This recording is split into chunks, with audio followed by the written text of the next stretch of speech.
Hello ma'am, আপনার pizza. এসেছেন? আসুন, ভেতর আসুন। এই যে আত্মীয়, ভেতর আসবেন না? ম্যাম আসলে প্লিজ কাম। সেদিন হাসপাতালে আপনাকে ওভাবে দেখে একটু অবাক হয়ে গেছিলাম। ব্যাখ্যা করতে হবে না, ইটস ওকে। কেমন আছেন? তো ম্যাম ভালো। চা খাবেন?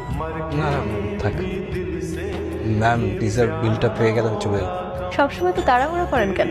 এখানে 2টা মিনিট অপেক্ষা করলে কি আপনার খুব বেশি ক্ষতি হয়ে যাবে? ডেলিভারি করতে কি আপনি খুব এনজয় করেন?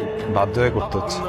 ম্যাথমেটিক্সে অনার্স মাস্টার্স, রেজাল্টও ভালো, কিন্তু ডেলিভারি ম্যানের কাজ করছেন, তাই জিজ্ঞেস করছি। এই যে এত পরিশ্রম করে সারাদিন ডেলিভারি করেন, সে কত ইনকাম হয়? আমি জাস্ট জিজ্ঞেস করছি কারণ আপনার বর্তমান স্যালারিটা না জানি আমি ফিউচার স্যালারি কিভাবে ঠিক করব। আমি ঠিক করেছি আপনাকে একটা চাকরি দেবো। ম্যাম আপনার ফুড, আমি আসি। 1 লাখ?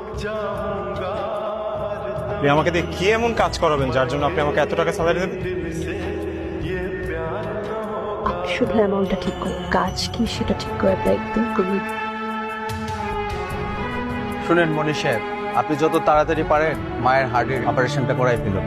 স্যার স্যার অপারেশন করাতে আনুমানিক কত টাকা লাগতে পারে? অ্যাটলিস্ট ওনার তো 2টা ব্লক ধরা পড়েছে, 6 লাখ টাকা ধরে রাখুন।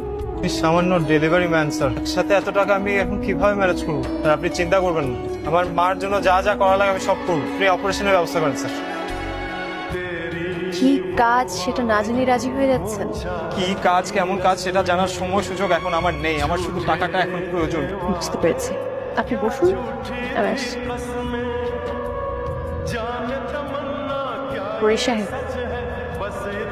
এখানে 5 লক্ষ টাকা আছে, বাকি 1 লাখ টাকা আপনি কালকে এসে নিয়ে যাবেন। ধন্যবাদ। আমি কখন থেকে কাজ শুরু করবো? এত অধৈর্য কেন হচ্ছেন? আমার যখন দরকার হবে আমি বলবো। আপনার তো এখন টাকাটা দরকার, নিয়ে যান।